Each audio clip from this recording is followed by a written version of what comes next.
Maka yang membedakan orang beriman dengan orang yang tidak beriman dalam mengatasi masalah apa? Orang beriman tuh punya tenang menghadapi masalah.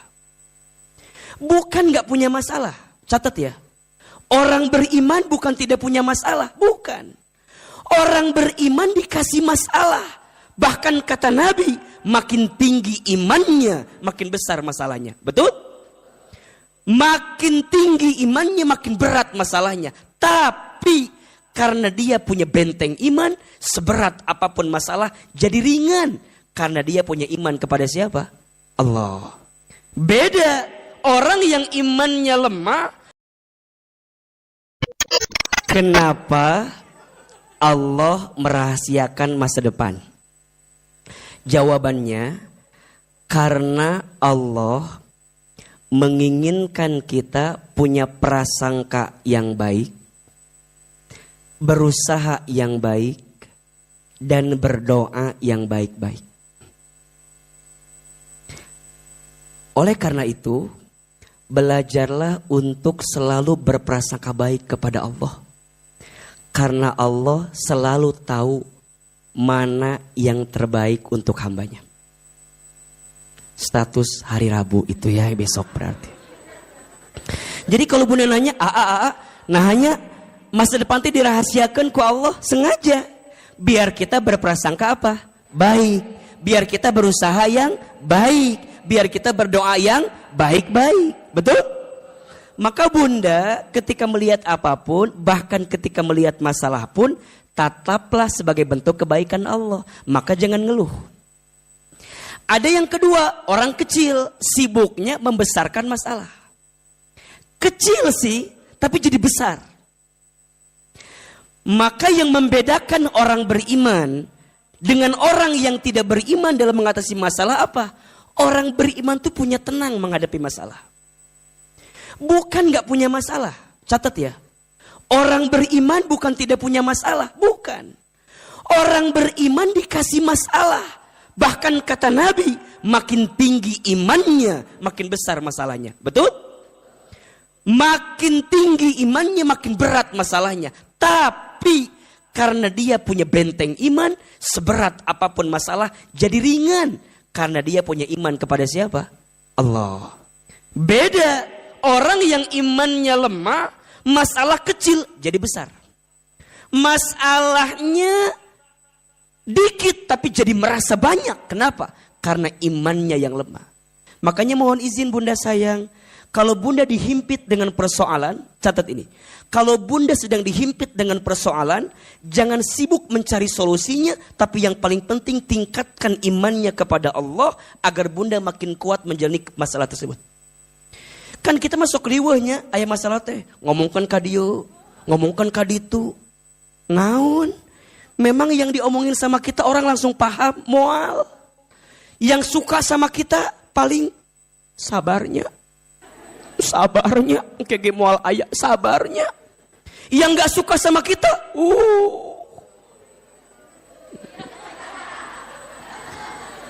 Yang suka paling bilang sabar, yang gak suka nyukurin dengan apa yang kita timpa, betul? Wah, kamu mahnya wajar loba masalah, loba dosa, maneh mah jadi gitu. Eta bunda dikitukan kan makin jatuh merenan, betul gak? Kecuali yang bicara mungkin di atas bunda. Kalau yang seimbang mah kadang-kadang suka genggerekeun ka urang. Ece aku teh mau cerita naon? Meni asa riweuh ieu masalah abi teh. Da maneh mah loba dosa ece eta teh wajar ece. Dikitukeun bunda kan jadi tambah liurnya. Dosa naonnya orang teh asa loba gitu. Iya masalah belum selesai ditambah dengan dosa kita kan jadi ngerasa kita tuh jadi parah banget gitu. Makanya gini bunda, ini etikanya ya, ini etikanya. Kan bunda tahu kalau orang dikasih ujian tuh kan dua tujuannya. Satu, Allah sedang menghapuskan dosanya. Dua, Allah sedang meningkatkan derajatnya. Tapi ini berlaku begini kalimatnya. Kalau ke diri sendiri bilangnya, aku lagi dikasih ujian. Allah sedang ingatkan saya karena saya banyak dosa. Tapi kalau ke orang lain, kalimatnya jangan begitu. Kamu lagi diangkat derajatnya sama Allah. Jangan kebalik. Ari ke diri sendiri, lagi diangkat derajat saya ini. Masalah. Lagi banyak masalah, abi teh lagi diangkat derajatnya. Ari ke orang lain, loba dosa maneh mah istighfar. Jangan kebalik. Kalau ke orang lagi diangkat derajatnya, kalau ke diri sendiri lagi diingetin karena dosanya. Betul? Maka nanti yang ketiga, ada orang biasa sibuknya membicarakan masalah. Ada yang keempat, orang besar sibuknya mengatasi masalah. Ada yang kelima, orang beriman naik derajat dengan masalah. Nah Ustadz, apa ya yang bisa menjadikan kita lebih tenang dari masalah kita?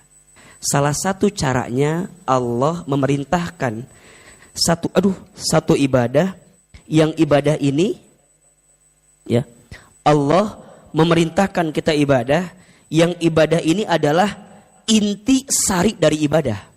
Namanya doa. Namanya apa? Jadi doa itu mukhul ibadah. Ad-du'a'u mukhul ibadah. Ad-du'a'u mukhul ibadah. Apa artinya Ustadz? Doa itu intisari ibadah. Semua ibadah pasti isinya apa? Doa. Betul apa betul? Semua ibadah ternyata isinya apa? Doa. Sholat isinya apa? Doa. Baca Quran sebelumnya kita baca apa? Doa. Dalam puasa pasti ada doa. Betul? Dalam infak sodakoh pun ada doa. Dalam haji dan umroh pun ada doa. Maka doa itu adalah intisari ibadah. Berarti orang yang jarang berdoa, dalam tanda kutip, berarti dia jarang apa? Ibadah. Orang yang tidak melibatkan doa dalam hidupnya, berarti dia orang yang miskin ibadahnya, kurang ibadahnya. Maka seberapa penting doa itu? Jawabannya penting banget. Jawabannya lebih keras. Seberapa penting doa itu? Kenapa penting banget? Catat. Ada 4 alasan kenapa doa itu sangat penting. Yang pertama, doa itu ibadah yang paling mudah. Betul apa betul? Doa itu tak terikat waktu, tak terikat tempat, tak terikat keadaan. Dimanapun bisa doa. Maka orang yang berdoa berarti dia telah menunaikan ibadah. Dan doa adalah ibadah yang paling mudah. Yang kedua, doa itu adalah cara kita berkomunikasi dengan Allah. Bunda kalau mau komunikasi dengan Allah, bagaimana caranya? Doa. Maka orang yang sering doa adalah orang yang senantiasa berkomunikasi sama siapa? Allah. Dan ingat, komunikasi itu penting atau tidak? Bunda di rumah tangga, kalau nggak ada komunikasi, pasti ada masalah. Setuju? Apalagi rumah tangga. Karena ternyata rumah tangga itu 70%-nya ngobrol. 70%-nya komunikasi. Jadi kalau bunda di rumah tangga sudah nggak ketemu komunikasi sama pasangan, biasanya masalah semakin banyak. Artinya apa? Kalau sekarang bunda punya masalah di rumah tangga dan pasangan bunda masih mau diajak ngobrol, betul apa betul? Ayah kan? Ayah tuh suamina, ayah kan? Ayah. Oh nggak ada, mah nggak usah tuh yang nyari yang itu. Jadi kalau sekarang bunda ya ada persoalan apapun, ingat selama masih mau diajak ngobrol berarti masih menginginkan kebaikan. Betul apa betul? Sama, apapun itu. Bunda punya circle pertemanan, punya circle persahabatan. Selama mau ketemu, selama masih mau ngobrol, berarti masih ada kebaikan. Setuju? Bunda punya usaha, punya bisnis. Selama usaha bisnis itu, misal ada persoalan, tapi bunda masih mau diajak ngobrol dengan persoalan itu, maka insya Allah masih ada kebaikan. Betul apa betul? Maka kalau bunda masih mau berkomunikasi sama Allah, maka doa adalah jawabannya. Alasan yang ketiga, doa itu bisa merubah takdir. Tidak ada sesuatu yang lebih cepat daripada takdir yang Allah tentukan, kecuali di dalamnya ada doa yang kamu dahulukan. Maka ada yang bertanya, Ustadz, apakah takdir bisa dirubah dengan doa? Bisa. Tapi lihat, takdir mana dulu? Karena takdir ada dua. Satu ada takdir mubram, dua ada takdir mu'allaq. Takdir mubram, takdir yang ditentukan yang tidak melibatkan usaha manusia. Itu mubrom. Contoh, bunda orang tuanya siapa nggak bisa milih. Tuh bisa milih. Etama sudah takdir mubrom. Ditentukan sama siapa? Allah. Bunda mau lahir kapan? Bahkan nanti mati kapan? Itu nggak bisa milih. Itu takdir apa? Mubrom. Nggak melibatkan usaha kita. Tapi ada yang namanya takdir mu'allaq. Takdir apa? Takdir yang ditetapkan yang melibatkan usaha manusia. Jodoh. Takdir mu'allaq. Maka izin yang belum punya jodoh ada di sini? Ada. Yang mana orangnya? Ibu-ibu ulah ngacungnya da atuh kumaha. Eta beda masalah Anda eta manya kumaha atuh. Jadi jodoh, pekerjaan, itu takdir apa? Mu'allaq. Melibatkan usaha manusia. Makanya yang namanya jodoh harus dicari, harus dinanti. Nggak bisa kemudian kalem we, da jodoh mual ka mana? Jodoh mual ka mana kan ka mana-mana gitu kan. Nggak apa-apalah kalem aja, ente. Membutuhkan usaha kita. Nah, doa bisa merubah takdir. Makanya satu kali ada kisah yang luar biasa. Mungkin bunda pernah dengar ceritanya. Satu kali ada seorang perempuan. Yang perempuan ini datang kepada Nabi Musa alaihissalam. Dia cerita dan dia mengeluhkan tentang keadaan dirinya yang pengen hamil. Pengen punya anak. Maka perempuan ini kemudian cerita sama Nabi Musa.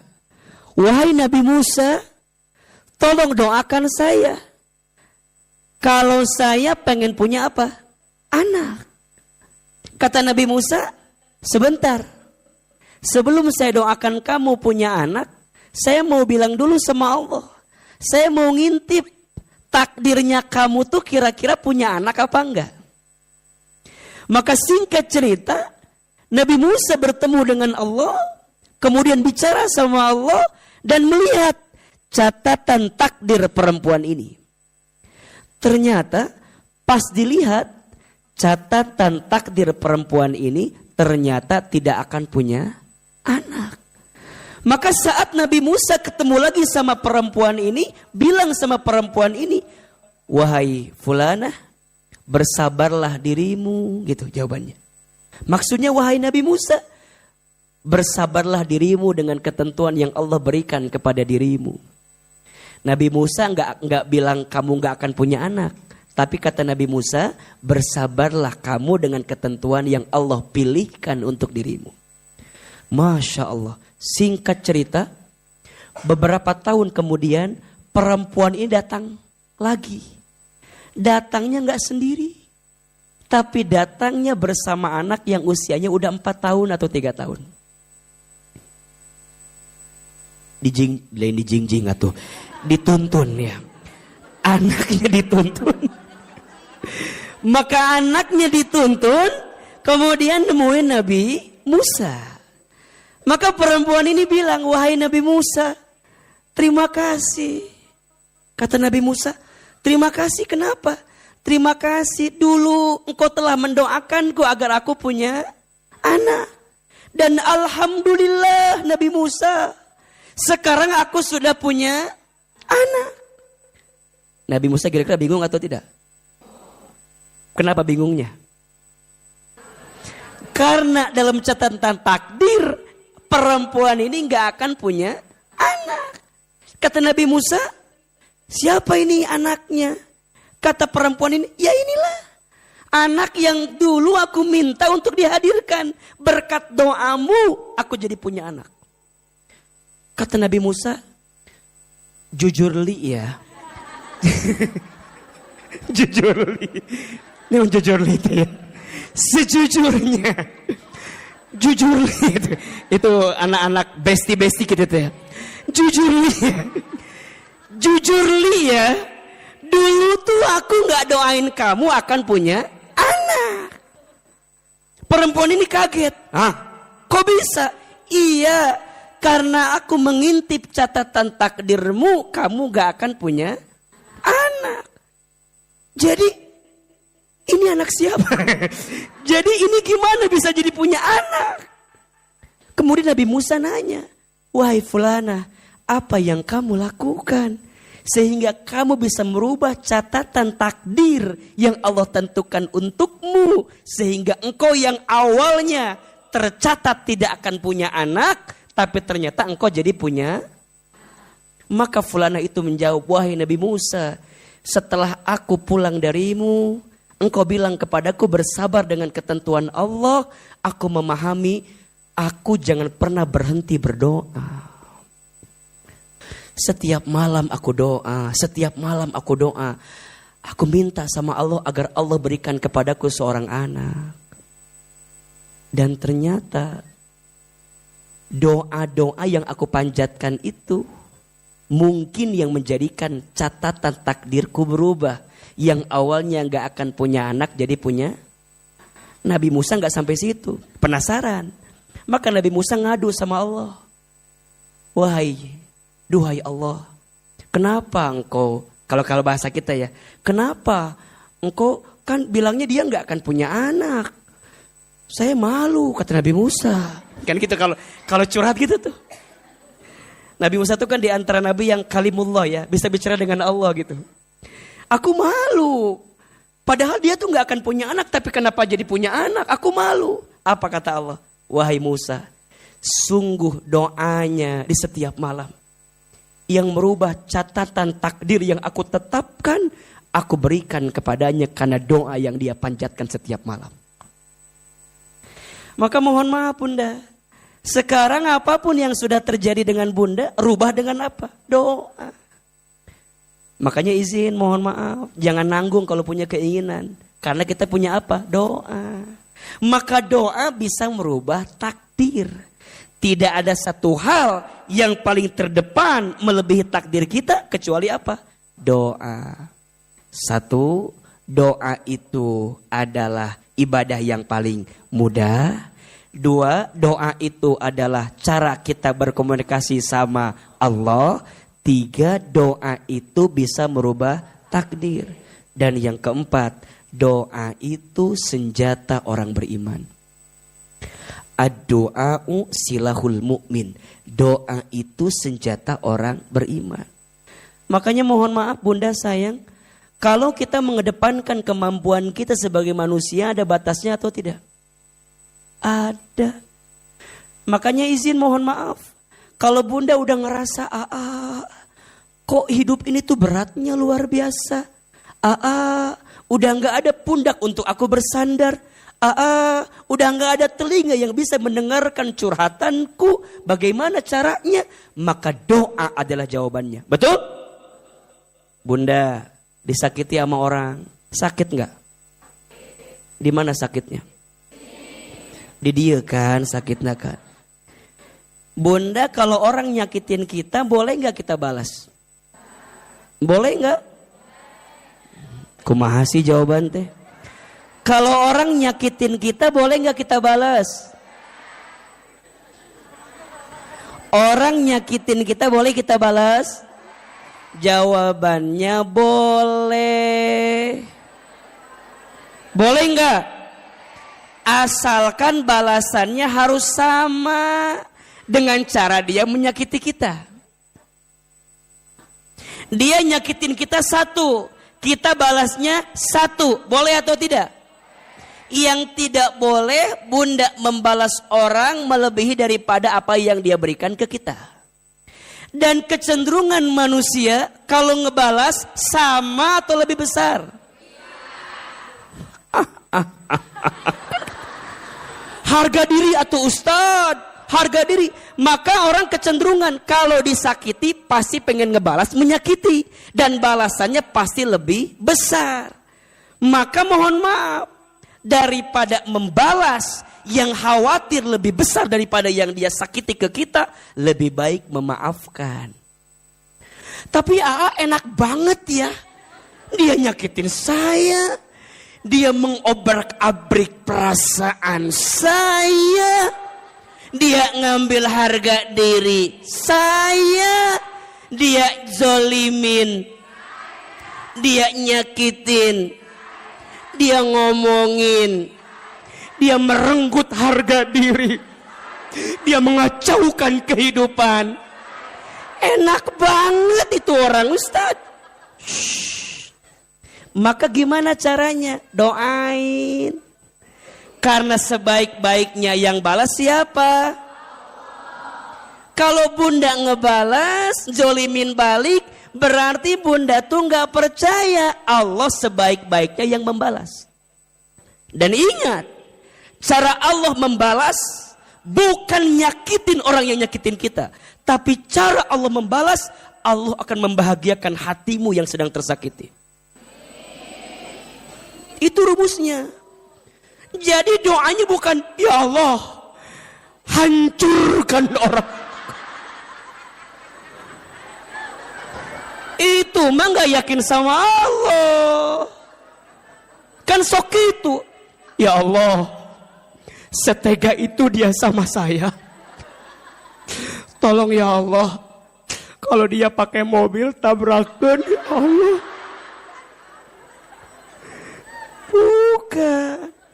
Cara Allah ngebalas boleh jadi bukan balas nyakitin orang yang nyakitin kamu, Besti.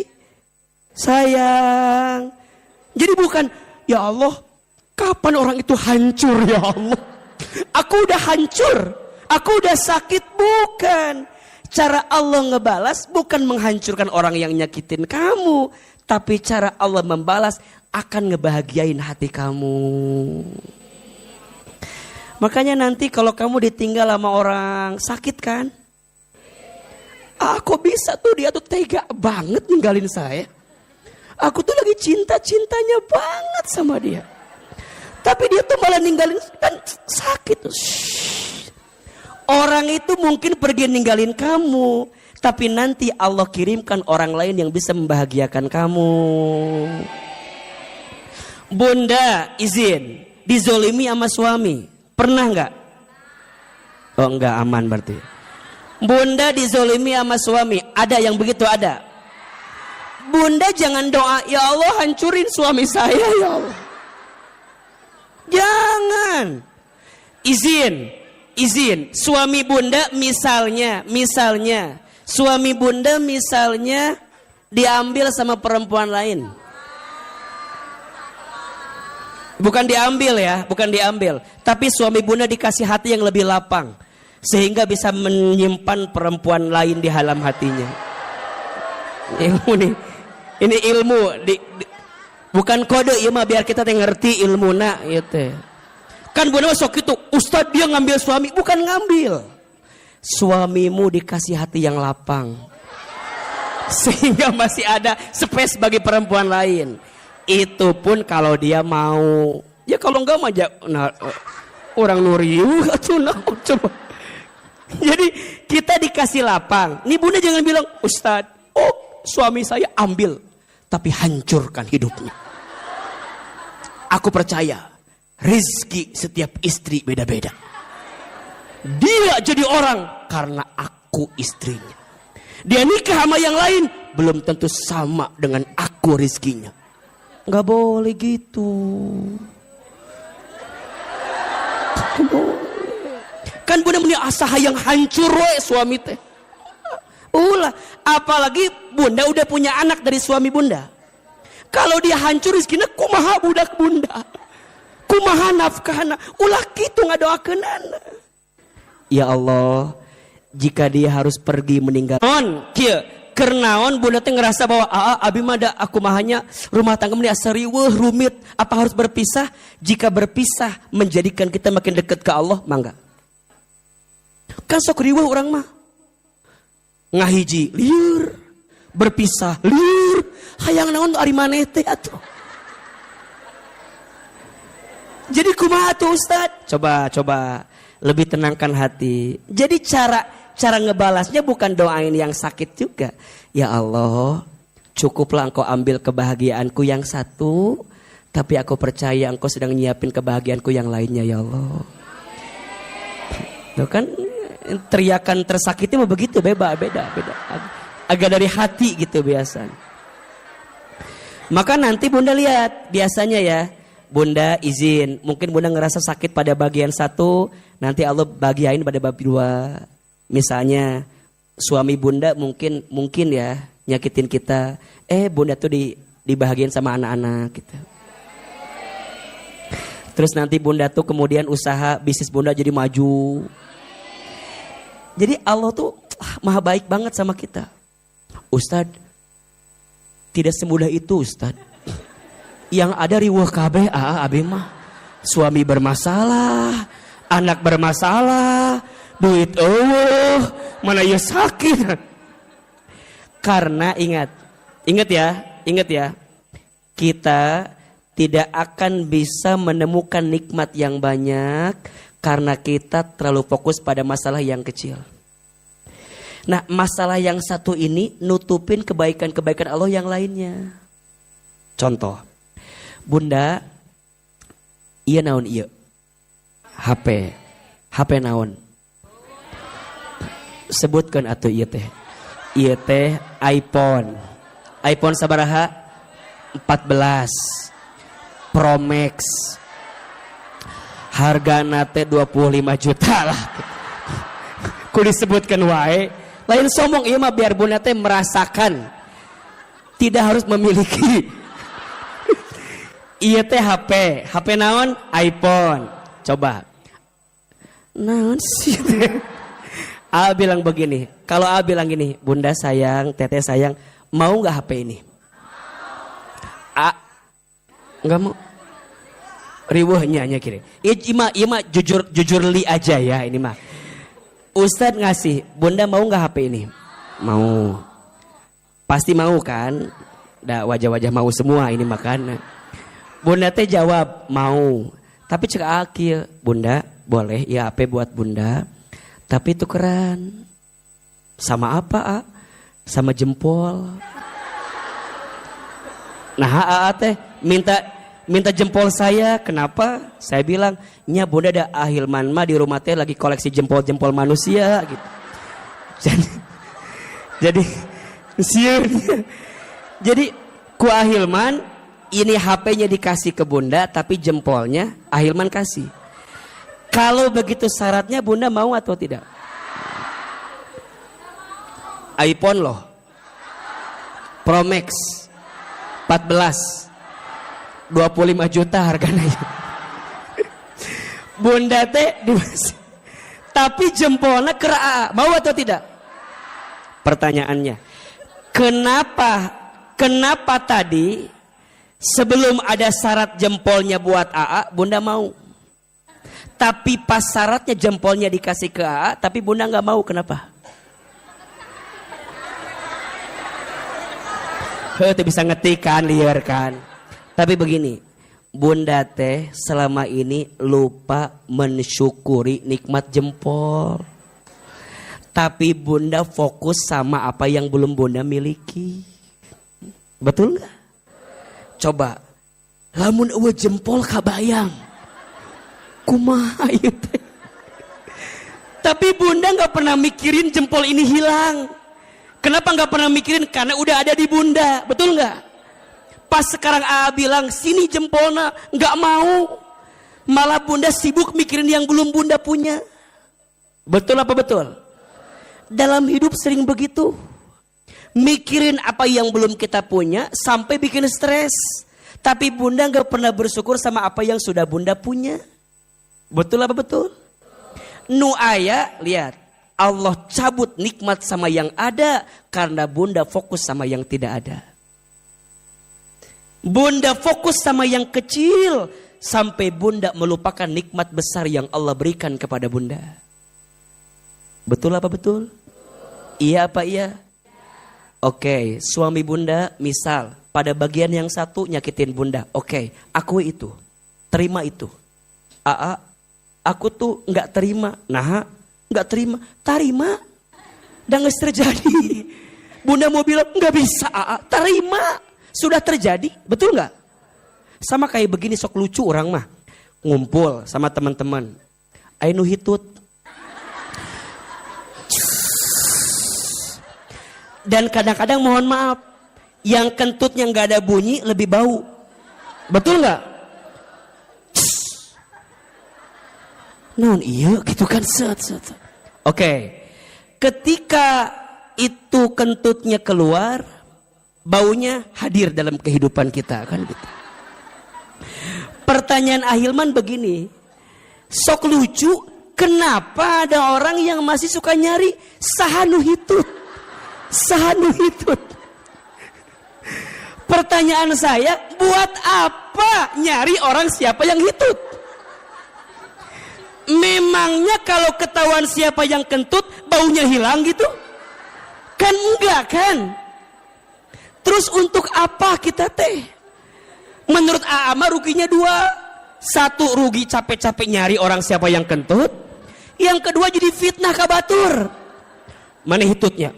Mana hitutnya? Kita teh lagi kumpul sama teman-temannya, lagi ngobrol, jadi kayak bad mood coba.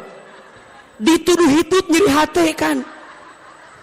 Lebih baik dituduh punya hutang daripada dituduh hitut nyeri hati. Tapi bunda sok itu, sanu hitut. Mana hitutnya? Mana lagi ngumpul jadi bad mood, orang mau dituduh hitut nyeri hati ngumpul dia tuh. Pertanyaan Ahilman, oke, misalnya jujur, saya hitut, misalnya, walaupun mual mungkinnya rasanya ya, saya hitut. Pertanyaannya, udah ketahuan yang kentut, saya hitut, memang baunya hilang? Sudah disedot? Diterima oleh kita? Buat apa? Terus kumaha tua? Udah terima, sudah terjadi. Bagusnya nanti mah kalau lagi kumpul ada yang hitut bau, set resapi.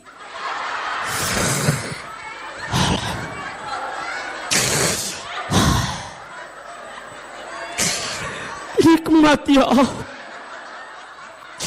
Nikmat ya Allah. Kudu gitu. Bunda teh syukur. Satu, syukur apa? Syukur hidungnya masih berfungsi. Betul? Kalau nggak bisa bedain baunya mana, palaur corona orang teh. Jadi nanti mah ada yang kentut. Ya. Nikmat syukur kalau hidungnya masih berfungsi. Betul? Yang kedua, ngurangin dosa. Jangan nuduh orang lain. Set. Tahan. Nggak usah nyari siapa yang kentut. Nggak usah. Yang ketiga jadi jalan dakwah. Syukuri semua nikmat yang Allah berikan kepada kita. Udah. Sama. Halo, ngerti apa enggak ini teh? Ngerti apa enggak? Dalam hidup, bunda kan taruhlah. Hitutnya kan menyakiti hati kita kan. Anggap aja ada part hidup tuh menyakiti kita. Udah terima aja, karena udah terjadi.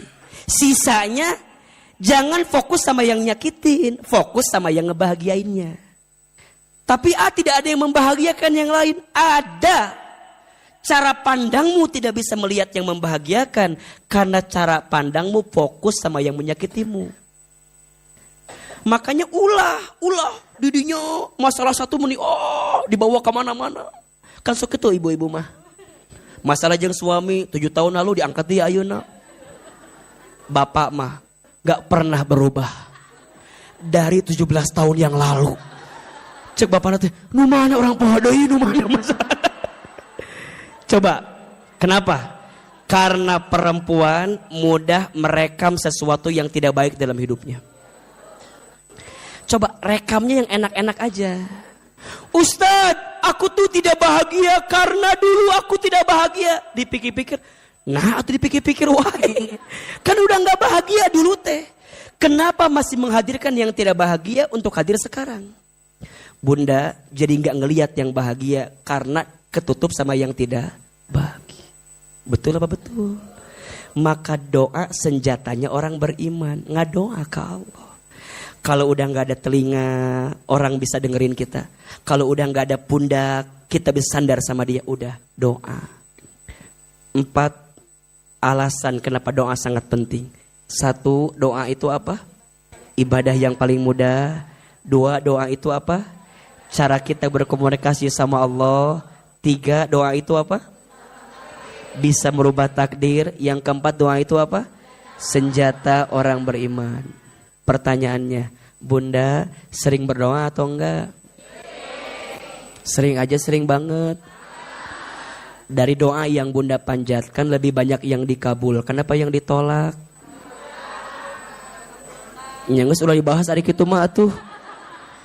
Dari doa yang Bunda panjatkan lebih banyak yang dikabul. Kenapa yang ditolak? Punten, Bunda, kadang ya, punten ya.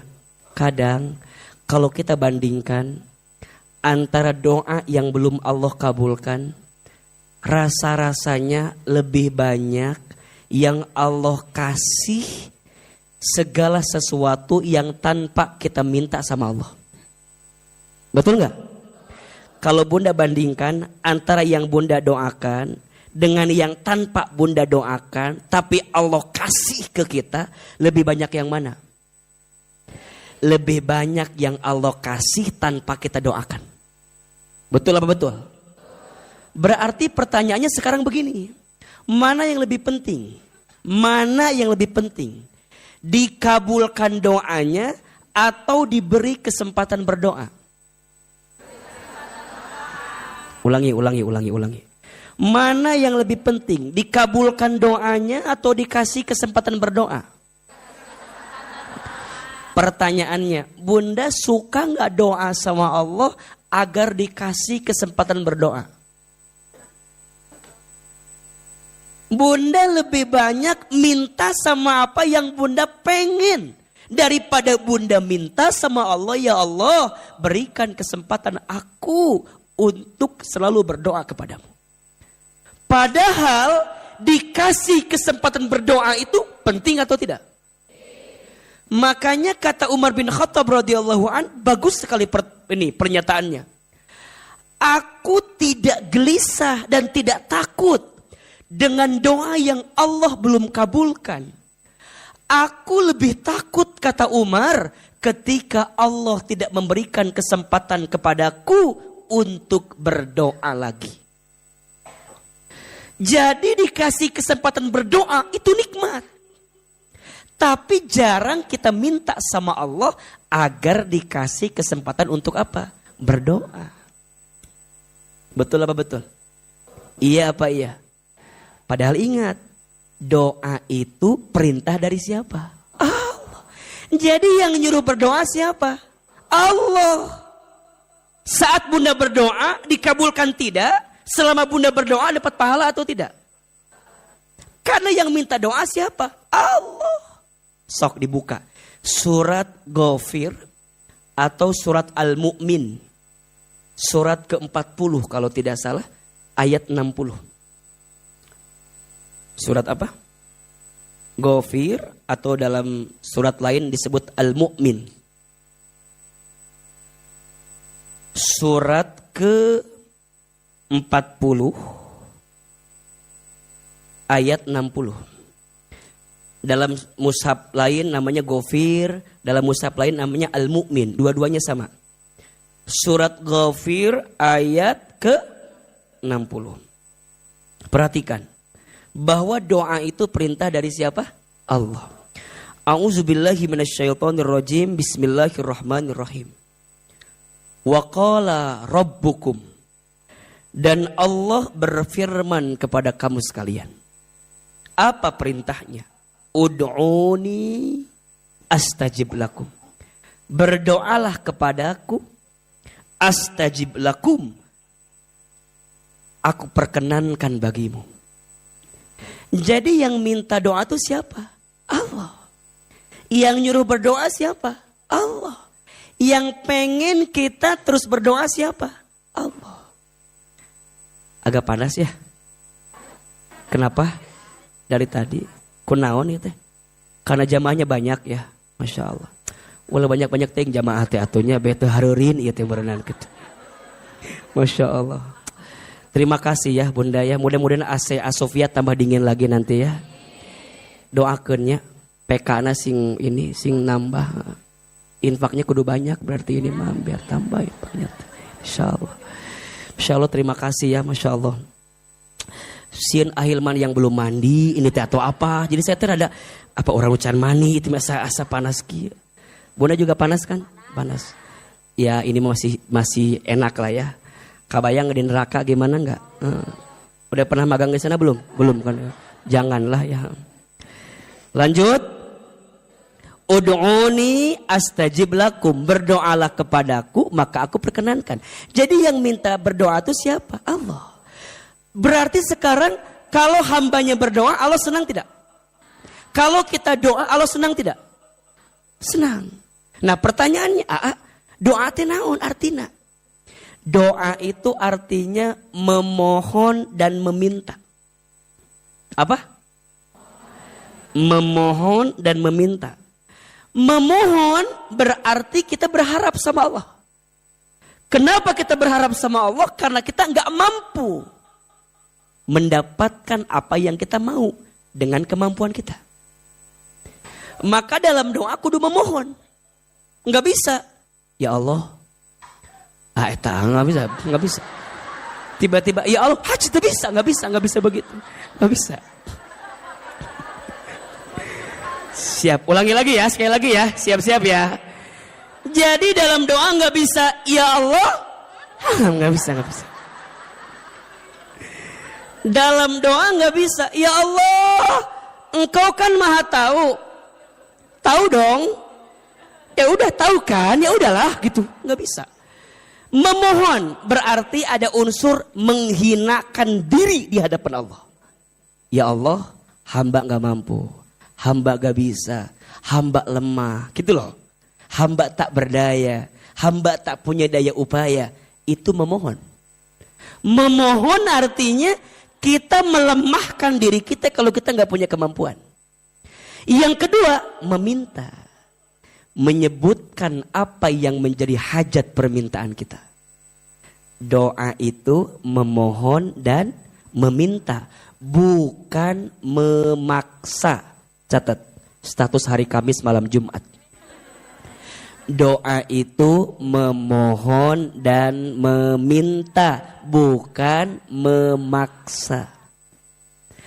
Berarti yang paling penting dikabulkan doanya atau dikasih kesempatan berdoa.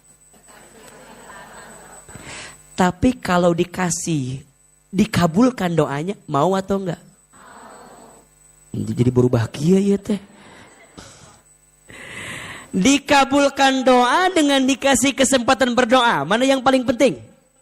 Dikasih kesempatan berdoa. Kalau ditambah plusnya, dikabulkan doa kita. Mau atau tidak? Maka orang yang ingin bukan hanya minta dikabulkan doa, tapi minta dikasih kesempatan berdoa. Dan setelah dikasih kesempatan berdoa, dia pun berharap dikabulkannya doa. Pertanyaannya, gimana caranya agar doa kita dikabulkan oleh Allah? Mau kita bahas? Atau kita bahas nanti aja kajian selanjutnya? Nanti apa sekarang? Sampai jam berapa kajian kita? Jam 1, jam 2. Nggak bosan? Nggak capek? Yang capek siapa? Ahilman ya.